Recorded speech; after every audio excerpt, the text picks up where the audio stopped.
News after News at 10. A new series of mysteries. There was blood. What did she say? I hope you all rot in hell. Shut up, shut up, shut up! Bang. Jack Shepherd stars as Wycliffe in a new series beginning this Sunday at 8 on Anglia.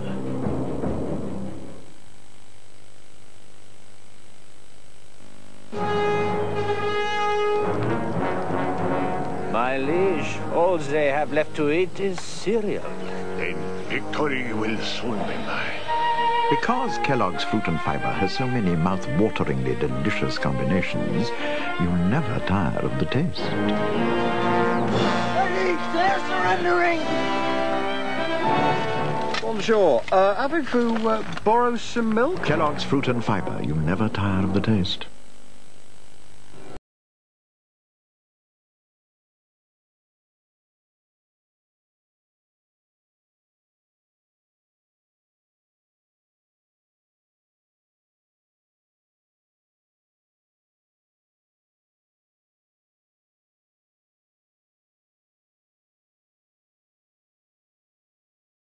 You don't have to cross the Rio Grande for a Rio Grande. Just head for your Rover dealer. Today we're going to show you how to take a well-earned break with deliciously continental McVitie's Reaver. A rich chocolatey centre and a light crisp wafer covered with silky smooth continental milk chocolate. ×2. Here's one we finished earlier. McVitie's. You have to go a long, long way to find a better biscuit.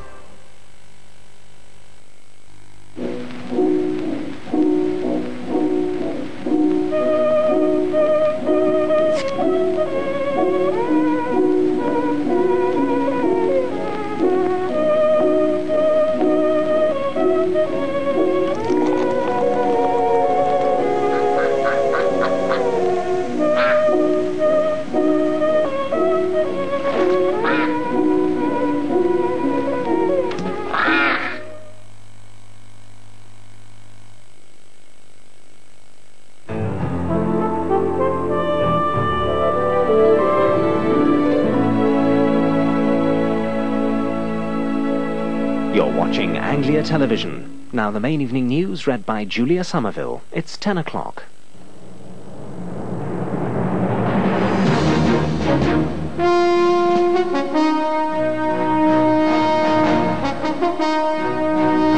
From the headquarters of ITN, News at 10 with Julia Somerville. New faces in cabinet to lead Major's fight back. Rwanda's children battle the killer in the water. A new Euro crisis tonight, Britain's man faces rejection. And 25 years on, what next for the great space adventure?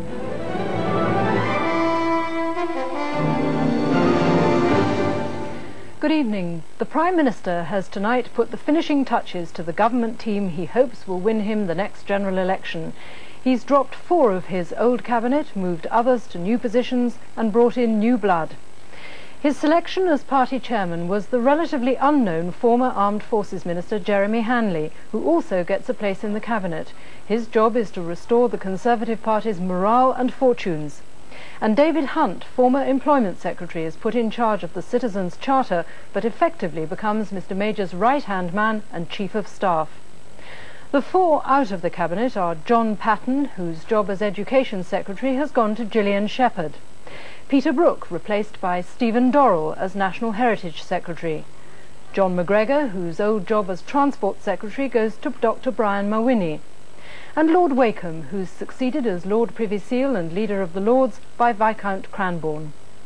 Among the other notable promotions, the right-winger Michael Portillo gets his own department, Employment, and Jonathan Aitken, another right-winger, takes Mr Portillo's old job as Treasury Chief Secretary, responsible for keeping public spending down.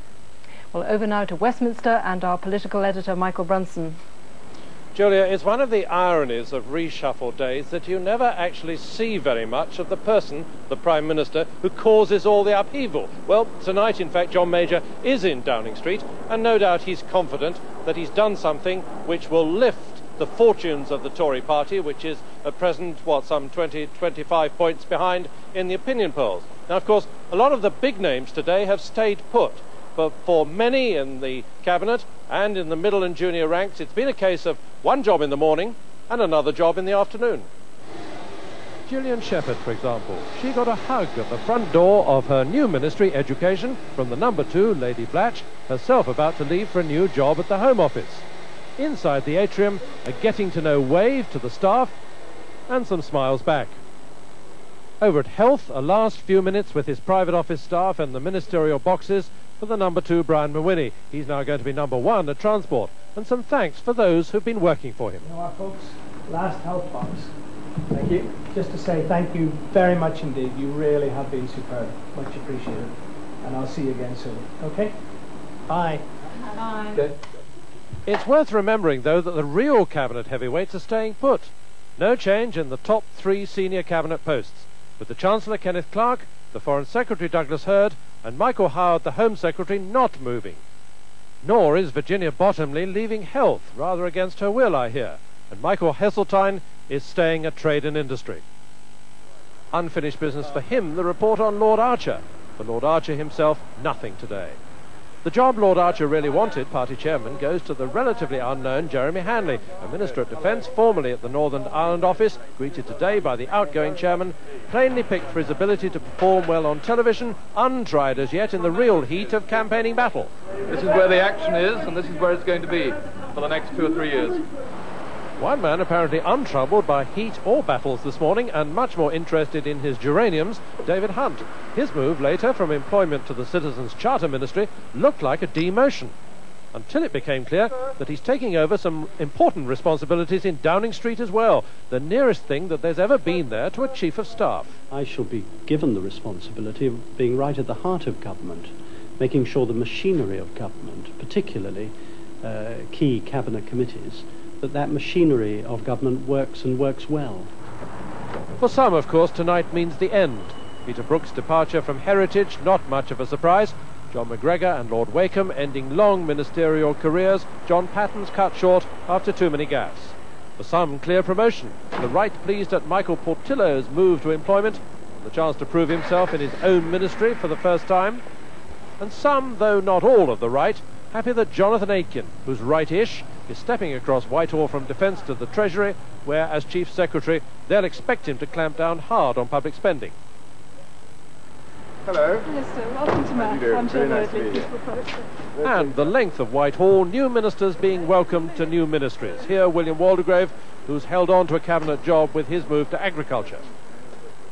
And outside cabinet, the flamboyant figure of the Panama-hatted Nicholas Soames moved from agriculture to defence, a reminder of the new and recycled blood in the middle and junior ranks. Sufficient Mr. Major, no doubt, hopes to improve the government's fortunes. Michael Brunson, News at 10, Downing Street.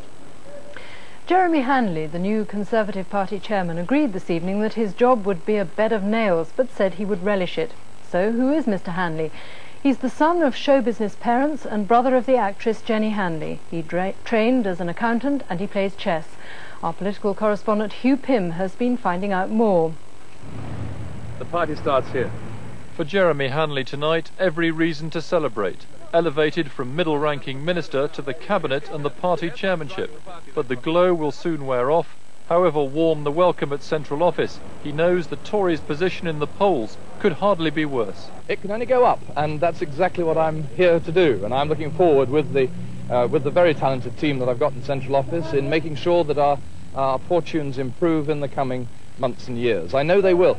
He got his first ministerial job at the Northern Ireland office in 1990, then last year a move to Defence, Armed Forces Minister. Tory backbenchers feel he's done well there. He's seen as a good performer. Jeremy Hanley is one of the nicest people in politics today, but he's also a big bear of a man. He's got a big brain, he's got a big personality, and he's a wonderful communicator. Flamboyant, enthusiastic too. Today at times it was almost the Jeremy Hanley show. After all, showbiz runs in the family. His sister Jenny Hanley presented Magpie, the children's television programme. His mother Dinah Sheridan's appeared in dozens of films. So too his late father, the actor and comedian Jimmy Hanley. As a boy, Jeremy Hanley was himself in several films, but for a career he chose accountancy, then politics. And now on the big stage he must try to emulate Chris Patten, who steered John Major against the odds to general election victory. A tall order, the job which he's settling into tonight, perhaps the hardest of all in the new cabinet. Hugh Pym, News at 10, Westminster. So what are MPs making of Mr Major's reshuffle, and Conservative Party workers and party members? Our political correspondent Jackie Ashley has been finding out.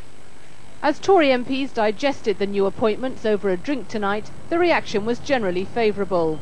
Given that the top three jobs, Chancellor and Home and Foreign Secretaries, were not changed, John Major's backbenchers were pleased with the fresh look he'd brought in.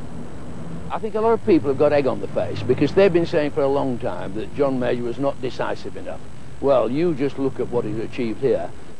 News of the reshuffled junior ministers saw promotion for left and right, with the Eurosceptics more than happy.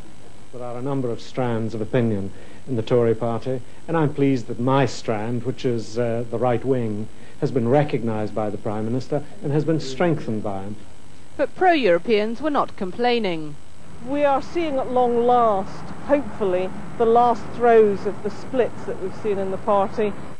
Labour insisted there'd been a marked shift to the right. It all means that the Conservative Party is shifting to the right, and people must be fearful of what the government's going to do in relation to unemployment and the economy generally. In Eastleigh, scene of the Conservatives' recent by-election humiliation, reaction at the Conservative club was mixed. To be successful, every now and again you do need to make a reshuffle, and yes, I think it will be good for them. I would have liked to see Virginia Bottomley go, to be honest, because I think the House service is suffering. And what do the press think? He had to show that his government could be competent, and he had to show that John Major was the man who was really in charge of it. No reshuffle can do all that, but I think that this reshuffle has probably brought all those targets a bit closer. A cautious welcome then. Now it's for the new ministers to prove John Major right. Jackie Ashley, News at 10, Westminster. Well, for his final assessment of the day's events, we can now go back to our political editor, Michael Brunson, in Downing Street. Michael, is this reshuffle going to turn Mr Major's fortunes round? Well, not of itself, no. Reshuffles, of course, don't change policy. And it's above all the policies of this government that people are going to judge at the general election in about 2.5 years' time. Incidentally, of course, we may by then have people at the senior level of government, people like Douglas Hurd, perhaps wanting to move on themselves before that time for the general election. So, of course, we may have to have a new reshuffle next year as well. But it does come down to policies. That's why Labour tonight were saying there's not much really that's happened. They say it's just a few fresh faces and a few fresh phrases. And we got a comment from Paddy Ashdown tonight, the leader of the Liberal Democrats. He said of Mr Major, he can reshuffle ministers into new jobs, but he cannot reshuffle betrayal into trust. He's making the point, too, that it's really about policy. Well, talking of Labour, the reshuffle comes on the eve of their important announcement about their leadership tomorrow. Is this Mr Major's answer to Tony Blair?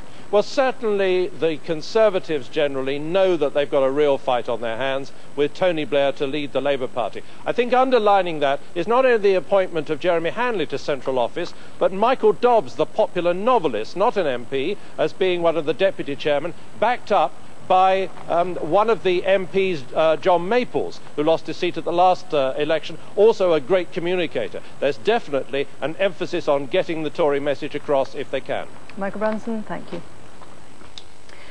Well, Europe threatens to give the Prime Minister another headache tomorrow when the full European Parliament votes to accept or reject Jacques Santer as President of the European Commission. He was put up as a compromise after Mr Major vetoed Jean-Luc Dehaene. Well, tonight the Socialist group in Strasbourg, which now includes 62 British Labour MEPs, voted overwhelmingly against Mr Santer. Well, I'm joined now by our political correspondent Jackie Ashley. Jackie, why have the Socialists come out against Mr Santer? Is it to spite Mr Major?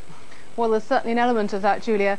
The Socialists, who are actually now being joined by some Liberal Democrats, some Greens and some Independents, and may well carry the day tomorrow, they say they're complaining because they haven't been consulted properly, because the MEPs feel they should be consulted on this issue. But the Socialist group is actually led by the British Labour MEP Pauline Green, who's admitted today that any chance to give Mr Major a little humiliation would be warmly welcome. So there is an element of that in it too. Well, how big a crisis would it be if they do vote Mr Santa down? It would be a very serious crisis for the European Union because, as you know, there was the big row over Mr Dahana, who Mr Major used his veto on just a few weeks ago. Frantic negotiations produced eventually Mr Santa, who emerged as the compromise candidate in Brussels last Friday. If he's out too now, there really will be quite a battle on to find a new replacement. Jackie Ashley, thanks very much. A new alert went out today from doctors in Zaire facing the impossible task of trying to care for more than 1 million Rwandan refugees. They've found hundreds of cases of cholera and fear an epidemic will sweep through the makeshift camps. This report from the border by our correspondent Robert Moore. This evening the refugee camps were steaming. Disease and death have now taken their hold. The great humanitarian disaster that loomed has arrived. Everywhere one looks, there are corpses and innumerable tragedies. Children sit confused by their dead mothers. Many more are simply abandoned.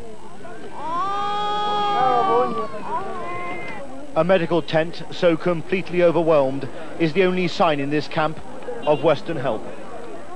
Around it, around the bodies, hundreds of weakened refugees come for assistance.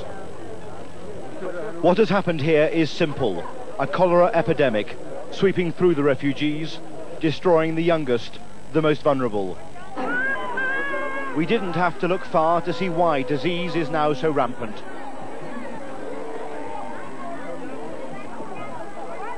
The Hutus are taking their drinking water from the most polluted source imaginable. From the stagnant pools they share with cattle. They face the most terrible choice: death through disease or death through dehydration. The aid agencies are struggling to cope, distributing 80 tons of food, but that is just 1/6 of what is needed. The refugees waited patiently on the hillside.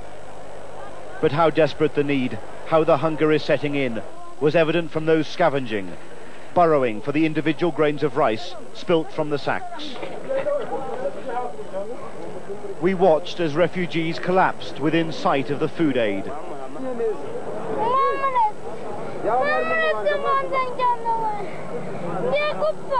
A Red Cross worker ever so gently tried to bring her back.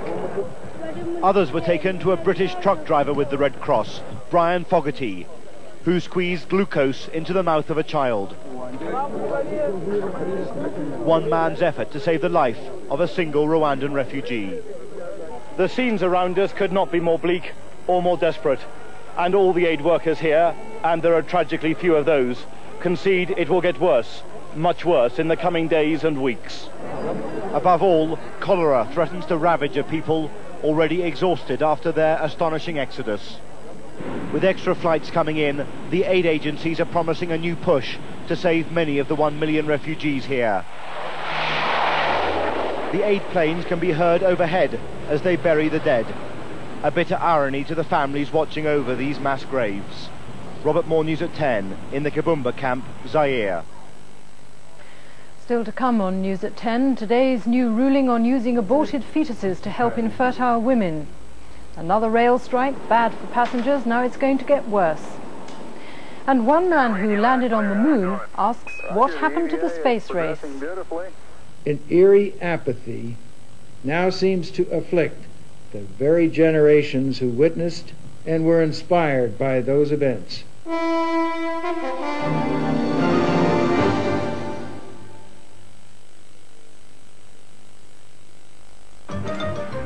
If you hurry, you'll find out that for a short while, each roll of Andrex is now even longer. My insurance service gave me value for money. I saved about £60. At the same time, you've got to get the service. I want security for my family. Should anything happen, we are covered. And it is important. very important. I've actually spread the word around. The service I've got now is far better than I had before. His insurance service? The insurance service. Why not make us your insurance service? Call free on 0800 989898 and find out how much you could save. The torch was very useful. I think the kids have had it. What are those? Malted Cheerios. You wouldn't like them. Can I try? They're just whole grain corn, oats, rice and wheat.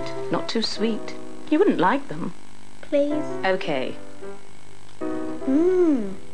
Hey, what are those? Oh, you wouldn't like them. Nestle Malted Cheerios. Try them on your family.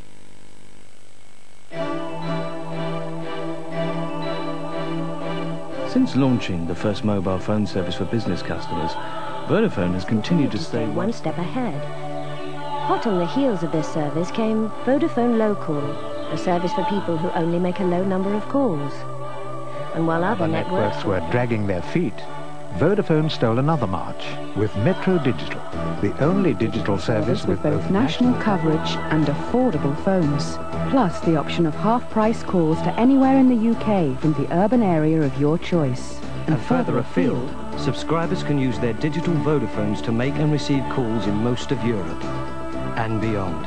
It all adds up to the #1 mobile phone network for quality and reliability, with more subscribers than the rest put together, enjoying the widest range of services in the UK and probably the world. Vodafone. Nobody goes further to keep you in touch. There is a new luxury car with Ecotec engines that already meet planned emission standards for 1996.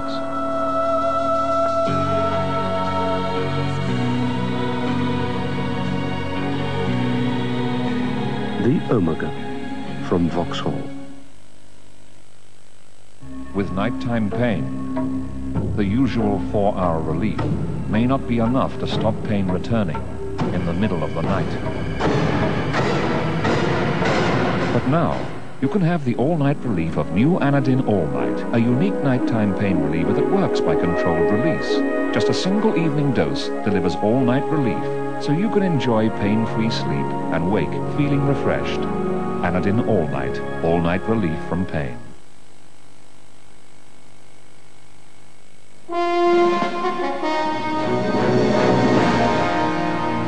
The official watchdog looking into embryo research and fertility treatment has come out firmly against using aborted fetuses to treat infertile women. Announcing the ban, the authority said one of its main worries was the psychological effect on children who resulted from such treatment when they found out how they'd been created. Our Home Affairs correspondent Anya Sitaram reports. Sue Score has donated over 50 eggs. With 3 children of her own and 4 previous miscarriages, she wants to help women who can't conceive. Egg donation requires injections, a scan and general anaesthetic, all which deters potential donors. I've got a lot of friends that say they admire me for what I do, but they wouldn't do it. But there are some people that are doers and some people are watchers, and I'm one of these people that like to get involved. I want to help. The donor shortage is one reason why scientists were considering the use of eggs from aborted fetuses. The test tube watchdog says the public overwhelmingly oppose the idea.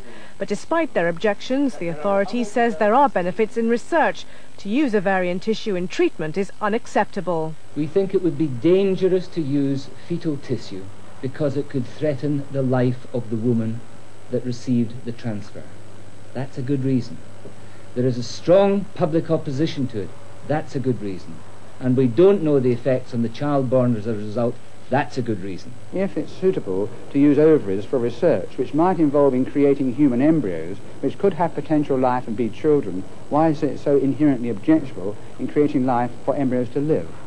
Doctors are disappointed the watchdog has put on hold the use of eggs from dead women for treatment.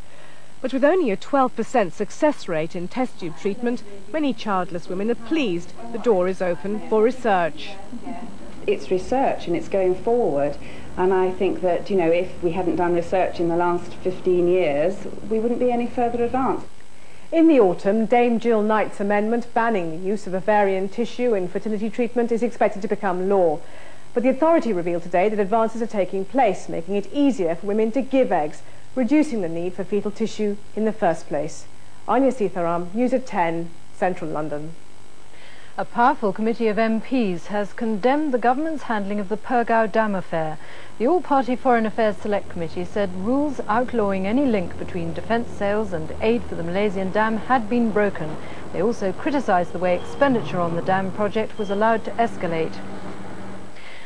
Railtrack and the Signal Workers Union were at odds again today over figures, not pay this time, but about how many passengers used the trains which ran today. On this, the sixth one-day strike, Railtrack said they'd managed to run 1 in 4 trains, but the union said hardly anyone was on them. Our business correspondent Mark Webster reports. As the last train left Euston Station in London tonight, the bitter war of words showed the two sides as far apart as ever. And next week's stoppage threatens more misery for rail travellers. This couple was stranded overnight on their way back from holiday. We're going to be stuck here now all night till 6:20 in the morning. It's a long time, so... You don't mind waiting? Do you have any sympathy for them? Well, a little bit, but they should talk round a table instead of all this disruption to everybody. But with no immediate hopes of a negotiated settlement, many other rail passengers dread the prospect of a longer stoppage. Tonight I've been late at work and I haven't been able to get home. And I think the effect next week's going to be much worse, obviously, yeah. There's nothing here. I can't get home. But the boss of this Glasgow freight company believes the real price of the strike could be business lost forever to the railways. Transport methods are chosen for reliability, not only price, and reliability is the most important aspect. If that reliability is removed, then they will find alternative methods.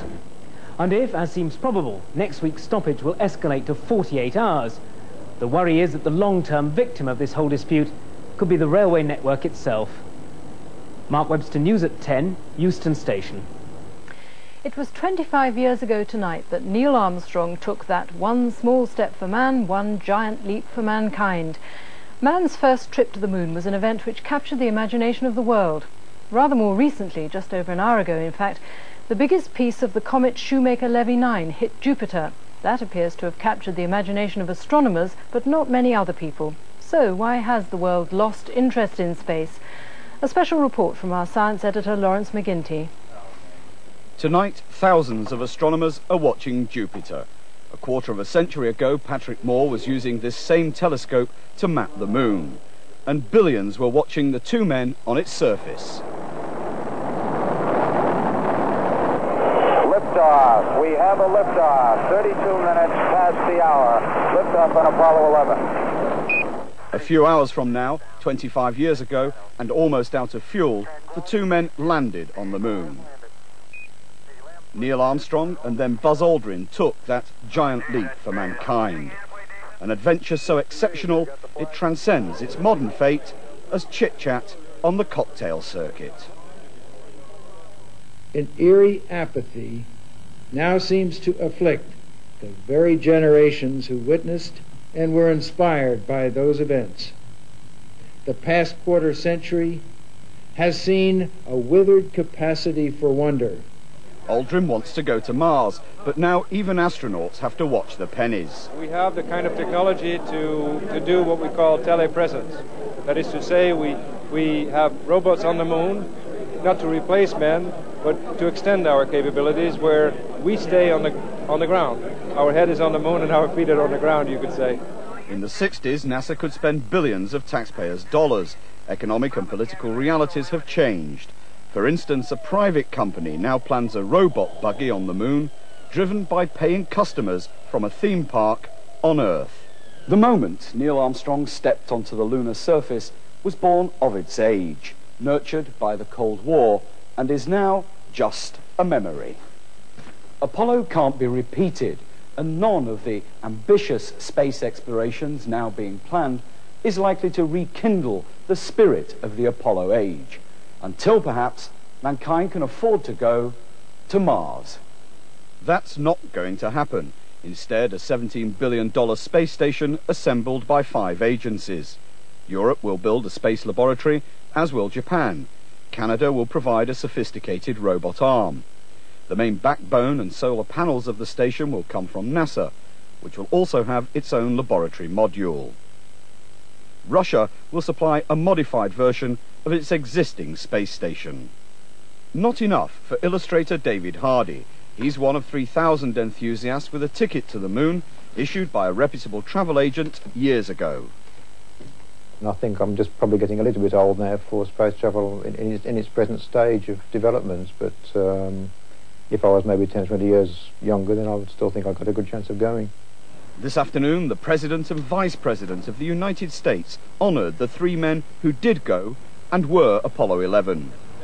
The world was captivated because the landing meant again that the human experiment in conquering new and uncharted worlds was reborn.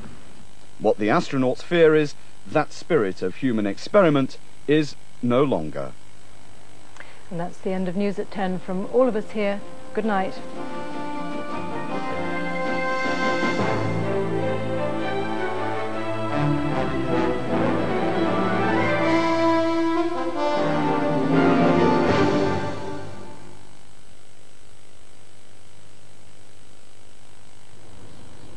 Well, that's the sign up.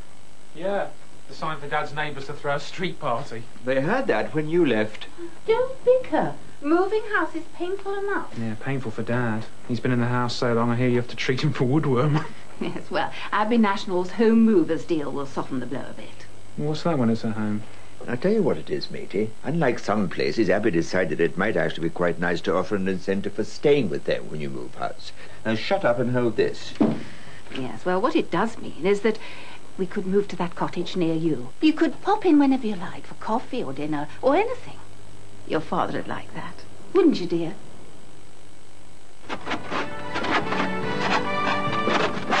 Abbey National, the habit of a lifetime.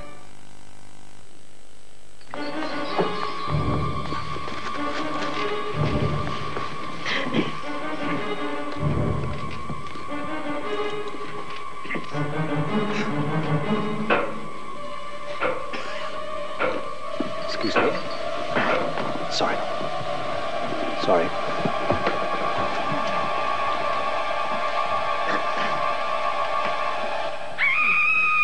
Time for a sharp exit. Time for a cool, sharp harp.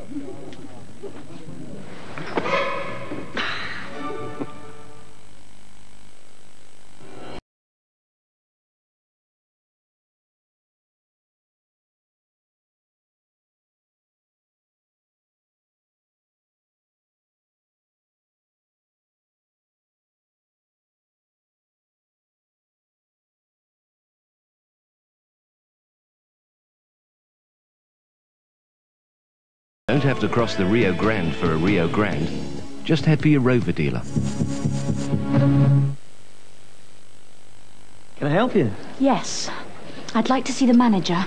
I bought this silk blouse here and look, it's faded already. How did you wash it? In my machine, a cool wash with my usual powder. Ah, right temperature, but probably the wrong powder. You should try Dreft Automatic. It's safer on silk. We've ruined this silk blouse so that you can protect yours. After 5 washes, you can see the difference. Forgotten something, madam? Yes. You convinced me. Don't take chances. Dreft is safer on silk in your machine.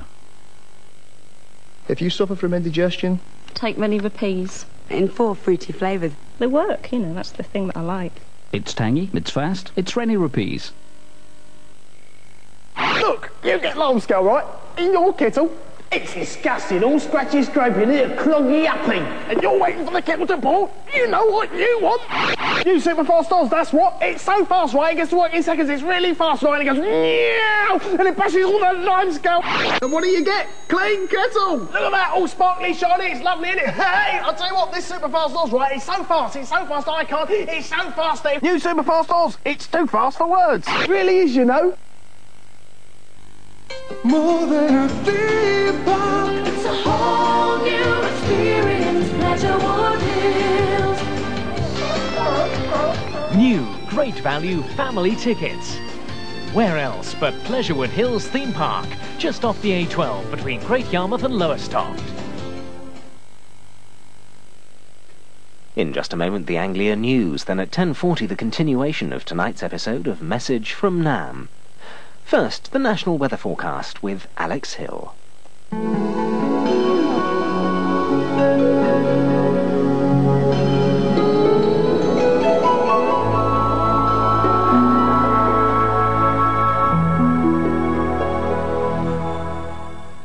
Now look, good evening. Well, it's been a very warm, even hot day in many parts of the country today. So hot, in fact, we had dust devils reported in some parts of southern England.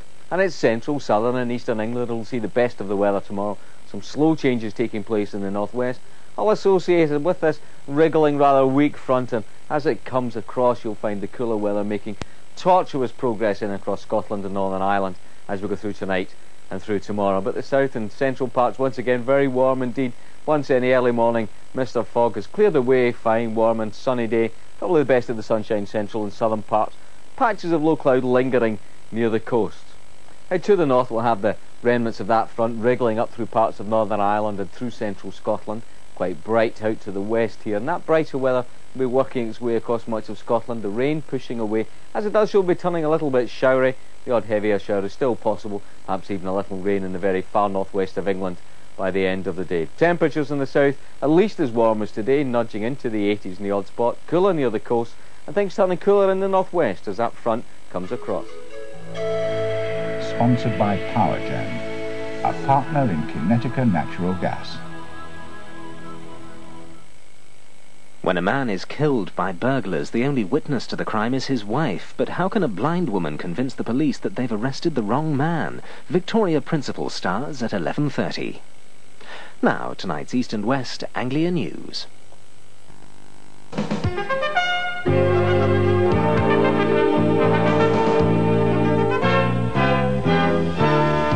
Police officers break into a Norwich flat after an armed siege.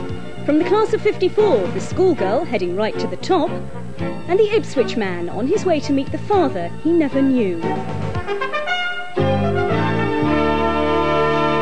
Good evening. Armed police officers surrounded a flat in Norwich this evening after reports a man fired a gun before retreating into his home. Homes near the first floor flat at Hobart Square in Lakenham were evacuated. The peace of a summer evening in Norwich broken tonight. Police were alerted by a woman saying she'd seen a man holding a handgun and heard a loud bang. Other witnesses say they heard 2 shots. I heard a couple of, which sounded like bangers, which turns out it was this fellow. My neighbour rushed in and said he'd just been out on his balcony and he fired 2 shots into the air, reloaded his gun, gone back into the house again. And the next thing we saw, the armed police surrounding the place. Our major concern in this situation, obviously, is the safety of the public, any police officer involved, and the individual himself. In the past few minutes, it's emerged that police have entered the besieged flat. There are no reports of any further shots being fired or of any arrests yet being made. 2 more promotions for the region's MPs in John Major's reshuffle tonight. Announced in the last half hour, the Chelmsford MP Simon Burns becomes a government whip, and James Pace, the South East Cambridgeshire MP, gets a junior ministerial position. News of Norfolk MP Gillian Shepherd's promotion to Education Secretary has been greeted with optimism among teachers at the school in North Walsham where she was a pupil 30 years ago. The principal there remembers Mrs Shepherd from her time as a senior education officer in Norfolk. The Norfolk class of 54 and a 14-year-old Gillian Shepherd, or Gillian Watts as she then was. Her old school, North Walsham Girls High, now Paston Sixth Form College. She was head girl at the school in 1957. The young Gillian Watts had already begun her climb upwards. She was obviously a very able woman, so that when she did go into politics, it wasn't surprising to see her, in fact, move very quickly into senior positions. I hope it's going to herald a better future for teachers. I think Mr Patton was unsympathetic to teachers and just did not really understand what teaching is about. And I think with Mrs Shepherd's teaching background, she will have some idea of the pressures and strains that are felt by teachers. As Mrs Shepherd moves up, fellow Norfolk MP John McGregor stands down as Transport Secretary, ending a 15-year run as a member of the government. 15 years is quite a long time, and it's very often 18 hours a day, 7 days a week. And I really felt that the time had come for me to move on. I've done so much of what I wanted to do in government. I hope I've served my country well. Now I've got time to do a few other things, but of course I certainly intend to remain in Parliament and to play a full parliamentary and constituency role. Mr McGregor says he plans to pursue new political, business and leisure interests. One of the first problems to face the new Education Secretary could be an appeal over the planned closure of a village school in Norfolk.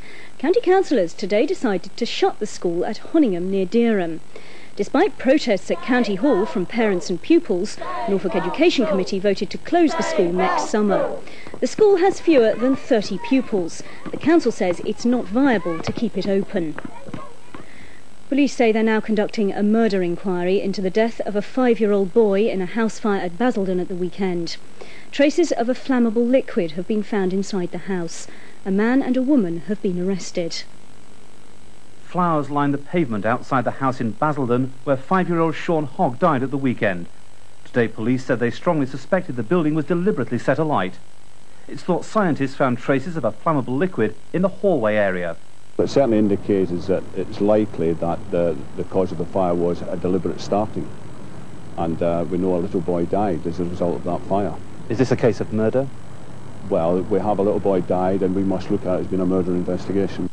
A 26-year-old man and a 35-year-old woman are being questioned at Basildon police station. Sources have indicated that the two were arrested at midnight at an address not far from the scene of the fire. Detectives say they've had a good response from house-to-house inquiries. Many local residents were shocked to learn how Sean Hogg died trying to save the family dog. People living nearby report a history of family feuds in the area. Tests at the house by police and fire experts and Home Office forensic scientists are still underway. Detectives say their inquiries are continuing. Joseph Jones was born at a time when Europe was at war. During the conflict, his parents separated. Until recently, 50-year-old Joseph has never known the identity of his father.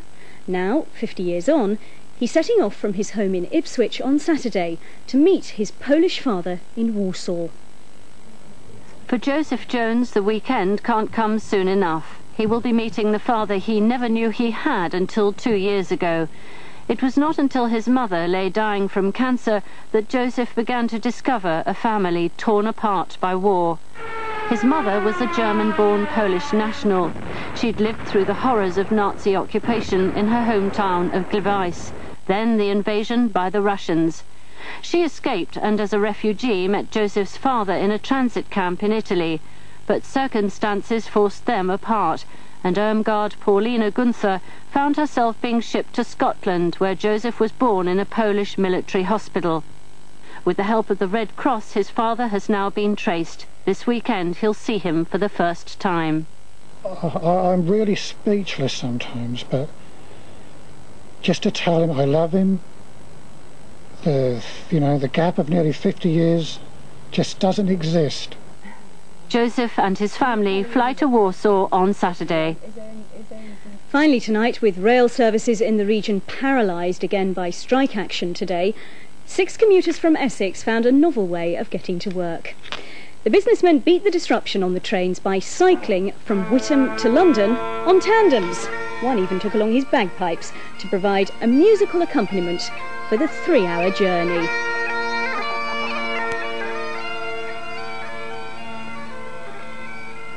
And that's the Anglia News tonight. Our first bulletin is at 6:15 in the morning, and of course we've got news throughout the day. Join us if you can. Till then though, good night.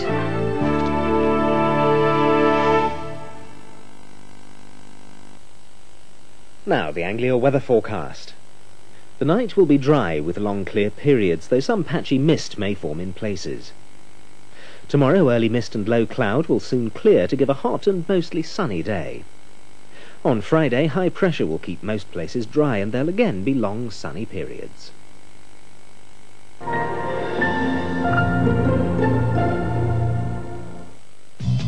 The world's best athletes gather in Oslo. Will the mile record be broken? International Athletics, the Oslo Grand Prix, Friday at 9 on Anglia.